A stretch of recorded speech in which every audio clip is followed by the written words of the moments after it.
હંમેશા બસ મારો એક જ માત્ર આપ સૌને ઉદ્દેશ્ય છે, પોઝિટિવ થિંક કરો. બસ શા માટે નેગેટિવ?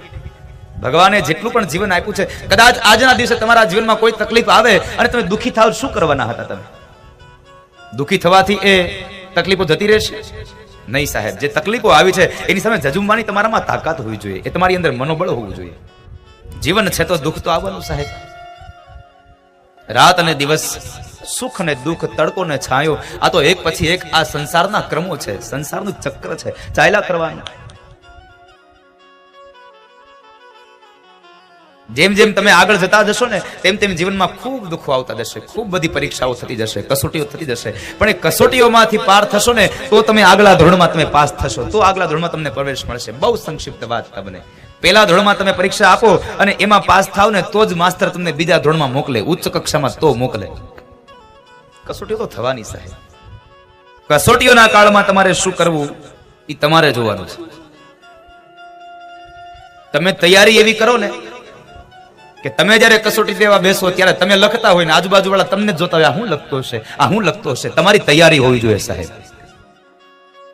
તમે એવી તૈયારી કરો, આજુબાજુ વાળા તમને જોવામાં ને જોવામાં એની 3 કલાકનો સમય પસાર કરી નાખે, એના પેપરમાં એક શબ્દ ન લખાય અને તમારું 100 માર્કનું પેપર સાહેબ આપોઆપ લખાઈ જતું હોય. બીજાને જોવા દો, તમે એને એનું કર્મ કરવા દો. તમે તમારી રાહનું જુઓ, તમે તમારા રસ્તાનું જુઓ, તમે તમારો માર્ગ ન ચૂકી જતા.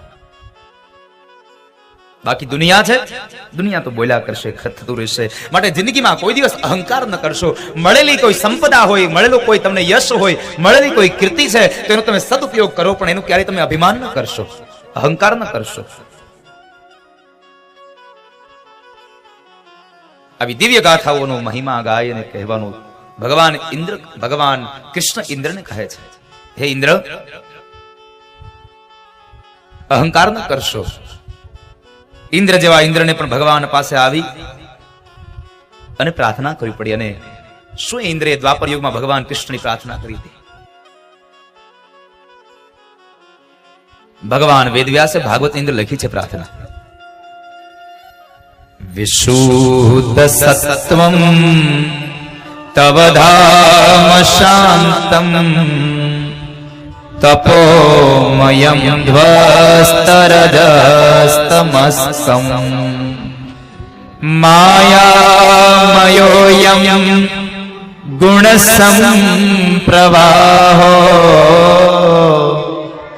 ન વિદ્યતે તે ગ્રહણાનુબંધ ન વિદ્યતે તે ગ્રહણાનુબંધ.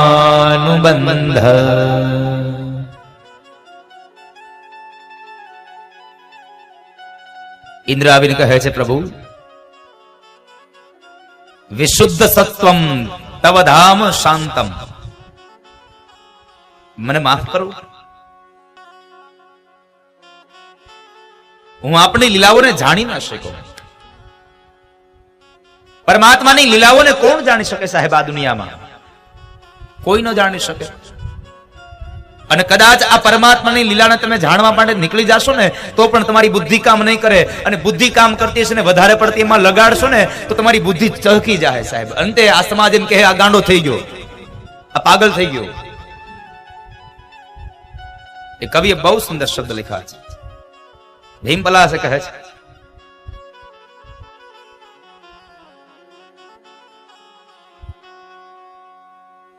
બહુ અતિશય પ્રિય શબ્દો મને ગમે છે આ પદના.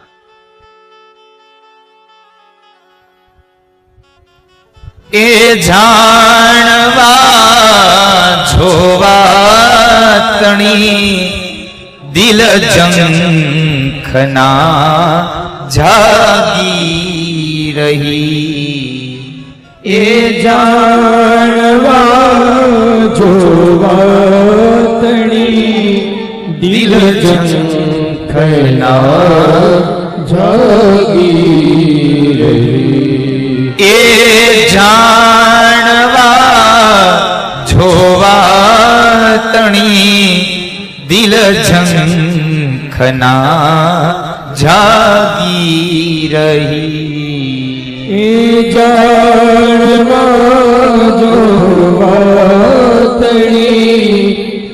ઝંખના જાગી રહી બ્રહ્માંડમાં ભટકી અને અંતે મતી અટકી ગઈ બ્રહ્માંડમાં ભટકી અને અંતે મતી અટકી બ્રહ્માંડમાં ભટકીને અંતે મતી તમારી અટકી ગઈ છે. દિલ ઝંખના જાગી રહી છે. શેની? તો કહે છે ભગવાને નિર્માણ કેમ કર્યું હશે, ભગવાને આ દુનિયા કેમ રચી હશે? અરે સાહેબ, ભગવાને જેમ રચી તેમ કઈ રીતે રચી છે ઈ જાણવા કરતા, જોવા કરતા જે રચ્યું છે ને એને જોઈને તારું જીવન આનંદમાં વિતાવી દે સાહેબ. અને જેમ રચ્યું છે, કેવી રીતે રચ્યું ઈ જો જાણવા ગયો ને તો તારી બુદ્ધિ સહકી જાય, કામ નહીં કરે,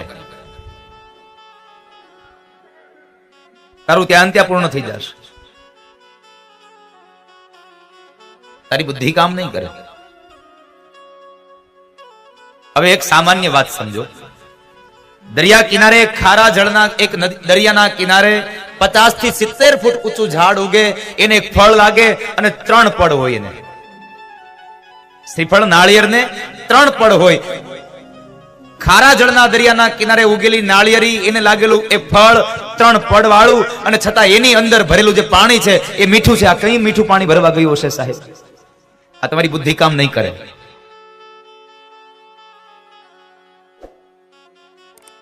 બ્રહ્માંડમાં ભટકી અને અંતે મતી અટકી ગઈ સાહેબ. માટે ભગવાને જે જીવન આપ્યું છે એને આનંદથી પતાવો સાહેબ, આનંદથી વિતાવો. શા માટે દુઃખી થવાનું? સુખ પણ એની કૃપા અને દુઃખ પણ એની જ કૃપા છે સાહેબ.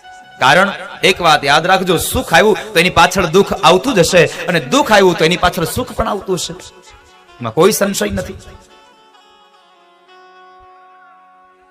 જરાય સંદેહ નથી. ભગવાનના નિજ ધામમાં, ભગવાનના ચરણારવિંદમાં શાંતિ સમાયેલી. એટલે ભગવાનને પ્રાર્થના કરે, વિશુદ્ધ સત્વમ તવ ધામ શાંતમ તપો મયમ ધ્વ સ્તરજસ્તમસ્તમ. હે નાથ, હું તમારા ચરણોમાં નતમસ્તક વંદન કરી રહ્યો હું. હું તમારા ચરણારવિંદમાં પ્રાર્થના કરું છું, મને માફ કરો, હું આપની લીલાને જાણી ન શક્યો. કદાચ તમારી કોઈ આ સમાજમાં તમારી ઈર્ષા થાય, તમારું અહિત કરનારા તત્વો ઉભા થાય, આની સામે તમે જરાય તમે ચિંતા ન કરતા. કારણ કદાચ એની પાછળ ઈ જ તમારી પ્રગતિનું એક મૂળ કારણ હોઈ શકે. અને એક વાત યાદ રાખજો, જ્યાં સુધી તમારી પાછળ કૂતરું નહીં દોડે ત્યાં સુધી તમારી દોડવાની ગતિ નહીં વધે સાહેબ. હા, આ બહુ સીધી વાત છે. તમે ચાલ્યા જતા હોય અને અચાનક પાછળથી કૂતરું દોડતું આવે, પછી આપણી ગતિ વધી જાય કે ન વધી જાય? એક વાત બતાવું તમને, સાંભળો. એકવાર એક ગામની અંદર એક કૂતરાઓ ભેગા થયા, અને મારી જે ગામના કૂતરાઓ હતા એનો જે પ્રમુખ હતો, હવે એ પ્રમુખને બરાબર જાત્રા કરવા જવાની ઈચ્છા થઈ. પ્રમુખને જાત્રા કરવા જવાની ઈચ્છા થઈ એટલે ગામના બધા કૂતરાઓ ભેગા થયા. હવ પોતપોતાની રીતે એને બધાએ સન્માન કર્યા. આપણા પ્રમુખ આજે જાત્રાએ જાય છે, આપણા કુળનું નામ રોશન કરશે. આ કૂતરામાં પહેલી વાર હોય ને જાત્રાની, એટલે જાત્રાએ જવાની તૈયારી થઈ. એને ગામના કૂતરા વાજતે ગાજતે એને ગામના પાદર સુધી મૂકવા ગયા બધા, અને પ્રમુખ તો નીકળ્યા જાત્રાએ. જતા જતા ત્યારે ગામના કૂતરાએ પૂછ્યું કે પ્રમુખ તમે કઈ તો જાઓ, કેટલા દિવસે જાત્રા કરીને આવશો? એટલે પ્રમુખે કીધું કે 15 દી જવાના અને 15 દી આવવાના, અને 2-5 દિવસ રોકાવાના. એટલે સમજો ને કે 1-8 મહિના પછીના દિવસો હું પાછો આવી જઈશ. એટલે ગામના કૂતરા કહે છે અમને ખબર પડે તમારા સન્માનની, તમારા સ્વાગતની, કઈ વાંધો નહીં. પ્રમુખ તો ગયા. પ્રમુખ 1 મહિના પછીનું કઈ ગયા હતા, પણ એ 20 દિવસે તો પાછા આવી આવ્યા. કોઈને ખબર નહીં. અહીંયા બધા લોકોએ બહુ બળાપો કર્યો, બહુ દુઃખ વ્યક્ત કર્યું. અરે તમે ગયા, અમે તમારા સ્વાગતની તૈયારી કરવાના હતા, તમે એમને આવી ગયા, અમને કીધું પણ નહીં. અમે તમારા હામયા કરવાના હતા, અમે તમારા સામયા ન કરી શક્યા.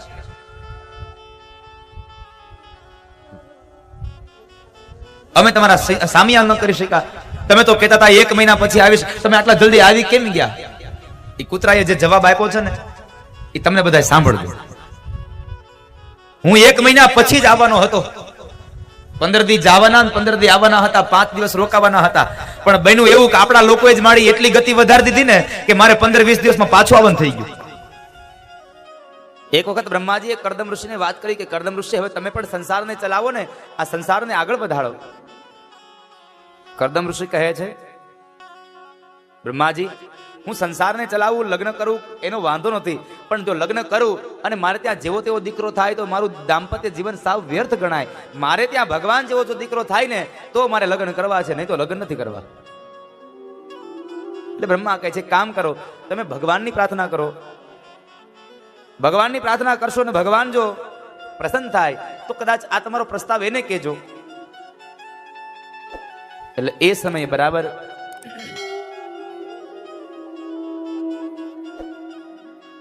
કરદમ ઋષિ ભગવાનની આરાધના કરે, ભગવાનનું યજન કરે. ભગવાન પ્રસન્ન થયા, પ્રગટ થયા અને કરદમ ઋષિને કહે છે, માગો કરદમ ઋષિ, શું આપું તમને? ભગવાને માગવાનું કીધું, પણ ભગવાનને એમ તો ન કહેવાય કે તમે મારે ત્યાં દીકરા બનીને આવો. હવે જગતના બાપને એમ કેમ કેવું તમે દીકરા બનો મારા? પણ એ સમયે કરદમ ઋષિએ જરા પોતાની બુદ્ધિનો વિચાર કરી અને વાક્યનો પ્રયોગ કર્યો છે, પ્રભુ, તમે જો ખરેખર મારા ઉપર રાજી થયા હો ને તમે મને કંઈક આપવા માંગતા હોય તો મારે એક જ વસ્તુ જોઈએ છે. મારી ઈચ્છા છે કે તમારા જેવો દીકરો મારે ત્યાં થાય. ભગવાન વિચારમાં પડી ગયા, મારા જેવું તો જગતમાં બીજું કોઈ છે જ નહીં. પણ કરદમ ઋષિએ માંગ્યું છે ને મેં કીધું છે કે તમે જે માંગો એ આપીશ.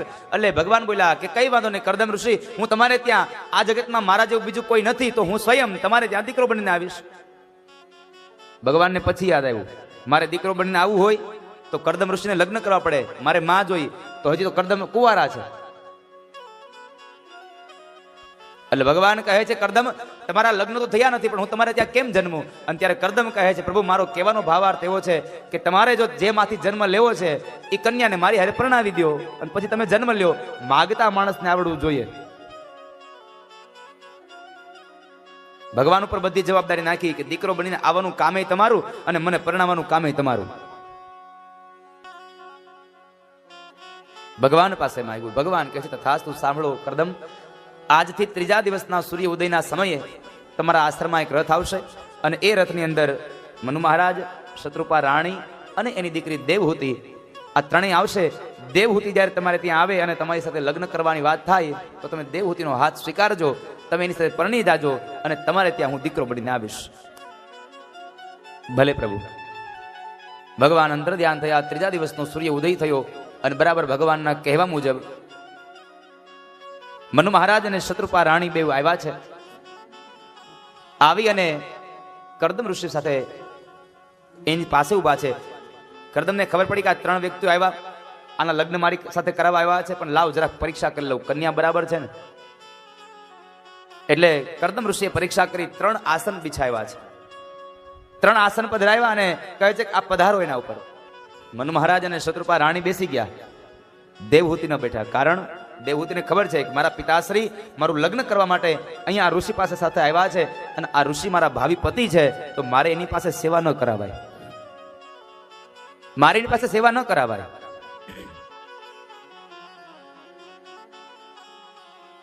એટલે એનું આપેલું આસન છે એની માથે મારે ન બેસાય. જો બેસું તો પાપની અધિકારી બનું.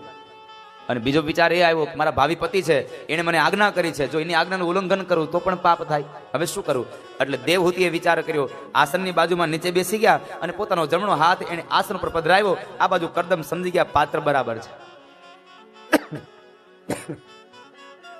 પાત્ર બરાબર છે. મનુ મહારાજ વાત કરે છે, ઋષિવર, આ મારી દીકરી દેવહૂતિ છે અને અમે એના લગ્ન તમારી સાથે કરવા માટે આવ્યા છીએ. અમારે એની સાથે તમારા લગ્ન કરવાના છે. કરદમ ઋષિ કહે છે મનુ મહારાજ તમારી દીકરીને પેલા પૂછી જુઓ, કારણ કે એ રહી હશે રાજમહેલમાં. એને કોઈ દિવસ તાડ, તડકો, વરસાદ, ભૂખ, તરસ આ કંઈ જ નહીં જોયું હોય. એને પેલા પૂછો મારે રહેવાનું છે જંગલમાં, મારે આશ્રમમાં રહેવાનું, એટલે આશ્રમની અંદર તો તાડ, તડકો, ભૂખ, તરસ આ બધું સહન કરવું પડે. મનુ મહારાજે દેવહૂતિ સામે જોયું. દેવહૂતિ હા પાડે છે, પિતાશ્રી મને આ વાત મંજૂર છે, જો આવા ઋષિવર જેવા પતિ મળતા હોય તો. મનુ મહારાજ કહે છે કરદમ ઋષિ મારી દીકરીને તમારી આ વાત મંજૂર છે. કરદમ ઋષિ બીજો શરત રાખી, સાંભળો તમારી દીકરીને કહી દો ને તમે પણ સાંભળી લો, મારે ત્યાં સંસારમાં એક દીકરો થશે એટલે હું સંસાર છોડીને જતો રહીશ, પછી હું સંસાર નહીં ભોગવું. પછી એમ ન કહેતા કે ઘર ચલાવવાની ત્રેવડ નહોતી તો ઘર માંડ્યું શું કામે. મનુ મહારાજે આ પ્રશ્નને લઈ દેવહૂતિ સામે નજર કર્યો. દેવહૂતિ સામે નજર કરી દેવહૂતિ મૌન રહ્યા છે, અને મૌનની પરિભાષા છે હા. એને હા સ્વીકારી એટલે તરત જ ત્યાં આગળ લગ્ન થયા.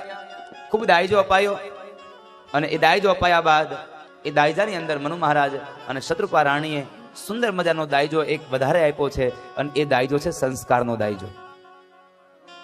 મહાપુરુષો કહે છે તમારી દીકરીને જ્યારે સાસરે મોકલો ત્યારે તમારી જેટલી પણ પરિસ્થિતિ સારી હોય, જેટલું પણ તમારે એને કન્યાદાન દેવું હોય, દાયજો દેવો હોય એ આપજો, એને કરિયાવર કરી દેજો, પણ એ કરિયાવરમાં સંસ્કારનો દાયજો આપવાનું જરાય ન ભૂલતા તમે.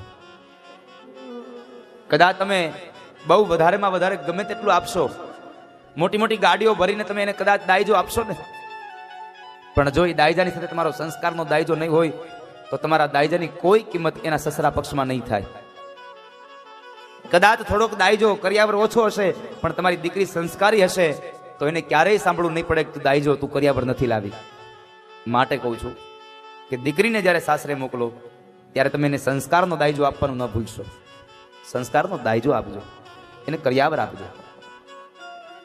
દેવહૂતિના લગ્ન કરી અને સંસ્કારની વાતો કરી અને મનુ મહારાજ શત્રુપા રાણી ગયા છે. સમય વ્યતીત થયો, ઘણો સમય વ્યતી ગયો, પોતાના પતિની સેવા કરે છે, અને એ સમયે કરદમ ઋષિ રાજી થયા અને કહે છે કે મનુપુત્રી માગો, શું આપું તમને, હું તમારી સેવાથી બહુ પ્રસન્ન થયો છું. જ્યારે પતિ પોતાની પત્નીને આટલું કહે એટલે પત્ની એમ સમજે કે મારું જીવન આજે ધન્ય બન્યું, મારો પતિ મારાથી રાજી થયો. અને હંમેશા ભારત વર્ષની દરેક સ્ત્રીઓની બે જ ઝંખના હોય, એક સારો પતિ મળે અને એક સારો છોકરો મળે. આ બે ઝંખનાઓ દરેક સ્ત્રીઓની હોય છે સાહેબ. એ સમયે મનુ મહારાજ એમની દીકરી દેવહૂતિ ખૂબ રાજી થયા છે. ધીમે ધીમે સમય વ્યતીત થયો અને એ દાંપત્ય જીવનમાં 9 દીકરીઓનો જન્મ થયો છે. કરદમ અને દેવહૂતિને ત્યાં 9 દીકરીઓ થઈ. આ 9 દીકરીઓ અને એના પછી દીકરો. જો આને ભૌતિકતાથી માત્ર કથાના રૂપમાં જોશો તો 9 દીકરીઓ જ દેખાશે, એક દીકરો દેખાશે, પણ જો આને આધ્યાત્મિક અર્થમાં જશો તો આ 9 દીકરીઓ એ 9 દીકરીઓ નહીં, નવધા ભક્તિ છે. 9 પ્રકારની ભક્તિ બતાવી. નવધા ભક્તિ કરી અને જીવનને વ્યતીત કરે છે, અને એ નવધા ભક્તિના ફળ સ્વરૂપે જે દીકરો આવે એ ભગવાન સ્વરૂપ છે, એ ભગવાનનો અંશ છે, ભગવાન પોતે છે. નવધા ભક્તિ કરી, 9 દીકરીઓ થઈ, વળી દાંપત્ય જીવન આગળ ચાલ્યું, અને એની અંદર એ દાંપત્ય જીવનમાં માતા દેવહૂતિના ઉદરમાંથી જાણે એક કાષ્ટમાંથી અગ્નિ પ્રગટે એમ માતા દેવહૂતિના ઉદરમાંથી ભગવાન કપિલ નારાયણનું પ્રાગટ્ય થયું. બોલીએ કપિલ નારાયણ ભગવાન કી જય. ભગવાન કપિલ નારાયણનું પ્રાગટ્ય થયું છે. કપિલ નારાયણનું પ્રાગટ્ય થયું, થોડો સમય વ્યતીત થયો, અને એ સમયે ભગવાન પોતાના કરદમ ઋષિ સંસારને છોડી અને તીર્થ ક્ષેત્રમાં ચાલ્યા ગયા ભગવાનના યજ્ઞ માટે. અહીંયા આગળ માં અને દીકરો રહે છે, પણ ભગવાન અને ભક્તના સ્વરૂપમાં છે. ભગવાને પોતાની માતાને માધ્યમ બનાવી અને સાંખ્ય શાસ્ત્રનો ઉપદેશ આપ્યો છે. માં, આ સંસારની અંદર તમે ક્યારેય મોહ ન પામશો, કારણ આ સંસાર ત્રેવડું બંધન છે. સત્વગુણ, રજોગુણ અને તમોગુણ. એક દોરીથી બંધાયેલો માણસ ન છૂટી શકે, તો આ તો 3 દોરડાઓથી બંધાયેલો માણસ છે, કેમ છૂટી શકે? આમાં પણ છૂટી શકાય, પણ જો માણસને એની પોતાની બુદ્ધિ હોય તો કઈ રીતે તો કહે છે કે જે માણસને બાંધ્યો છે એનામાં તાકાત હોય તો શરીરને ફૂલાવે અને બંધનો તોડી નાખે. બીજો કોઈક વખત એવો હોય કે કદાચ બાંધ્યા હોય પણ પોતાના શરીરને સંકોચી લે એટલે એ બંધનો છૂટા પડી જાય. અને ત્રીજો પ્રકાર એવો છે જેને બાંધ્યો છે એને પ્રસન્ન કરે અને એ પ્રસન્ન થાય એટલે એ સમયે એ ભગવાનને કહે, ભગવાન તમે જે મને બાંધ્યો છે એ દોરડાથી તમે મને ખોલી નાખો. ભગવાન જ્યાં દોરડાને બંધનને કાપવા જાય ત્યારે ભગવાનનો ભક્ત ના પડે કે નહીં પ્રભુ આ બંધન કાપતા નહીં હો, આને છોડજો. ભગવાન કહે છે લા ભાઈ હું આ દોરડાને કાપું કે હું આ દોરડાને છોડું, તારે તો છૂટવાથી કામ છે ને. ત્યારે ભગવાનનો ભક્ત કહે છે નહીં પ્રભુ આ દોરડા વ્યર્થ ન જવા જોઈએ, કારણ તમે મને છોડો ને પછી મારે એના એ જ દોરડાથી તમને બાંધવા છે ને જોવું છે તમે બંધાવ ત્યારે કેવા લાગો છો. આ ભગવાનનો ભક્ત છે, મારે જોવું છે તમે કેવા લાગો છો. માં આ સંસારમાં મોહ ન પામશો. બીજી વાત ભગવાનનું યજન કરજો. અને છેલ્લે માતા દેવહૂતિને કહે છે માં તમે સંતોનો સંગ કરજો. સંતોનો સંગ કરજો આ શબ્દ સાંભળ્યા એટલે માતા દેવહૂતિએ પ્રશ્ન કર્યો, પ્રભુ આ જગતમાં સંત કોને કહેવાય? સંત કોને કહેવો?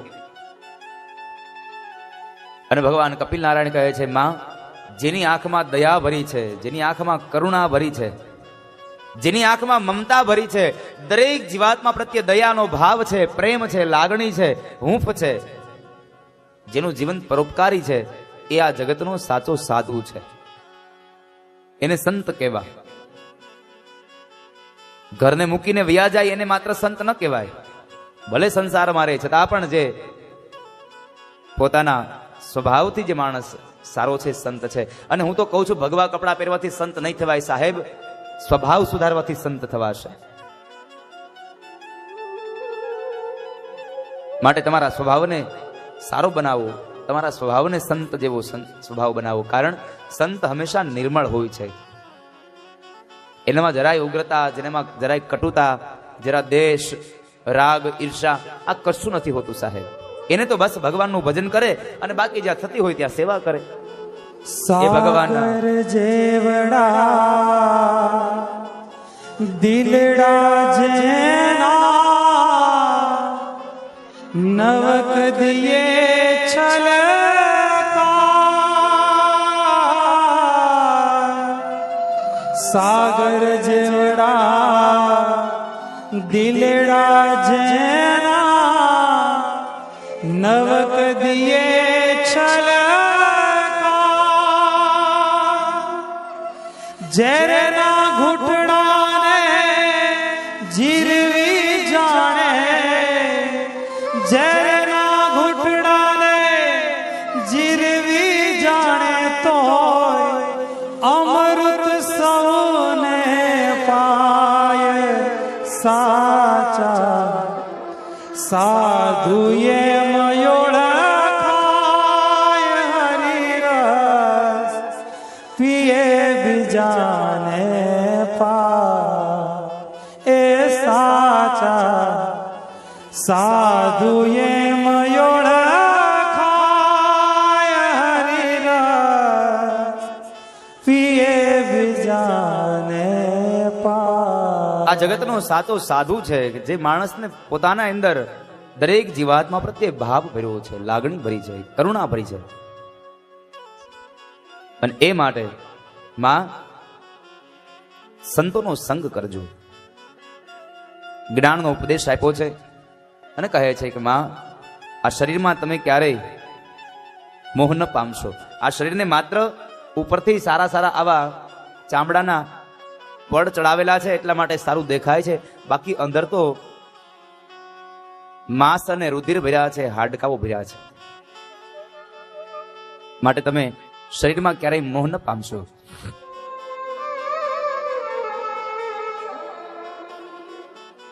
આ વાત બતાવી અને ભગવાન મા પાસેથી વિદાય લે છે. માને સાંખ્ય શાસ્ત્રનો ઉપદેશ કર્યો.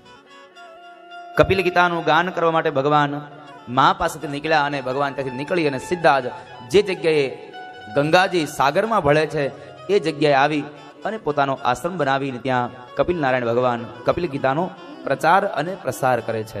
ભગવાન ગયા એટલે માતા દેવહૂતિ ખૂબ રડ્યા છે. કોઈ એમ કહે છે કે આટલું જ્ઞાન આપ્યા પછી શા માટે રડવું જોઈએ?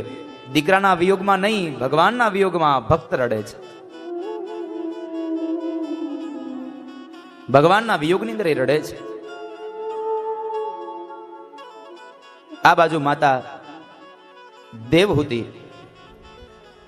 ભગવાને આપેલું જ્ઞાન છે એને ક્રિયા પ્રમાણેનું કર્મ બનાવી અને પોતાના યોગને લઈ અને સમયાંતરે પોતાના દેહનો ત્યાગ કર્યો.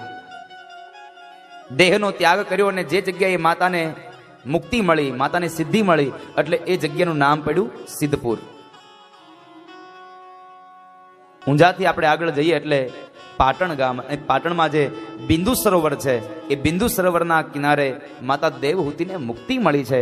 એટલા માટેથી ભગવાન કપિલ નારાયણે માને મુક્તિ અપાવી અને માના વિયોગની અંદર જ્યારે આંખમાંથી અશ્રુબિંદ પડ્યું એટલે એનું નામ પડ્યું છે બિંદુ સરોવર.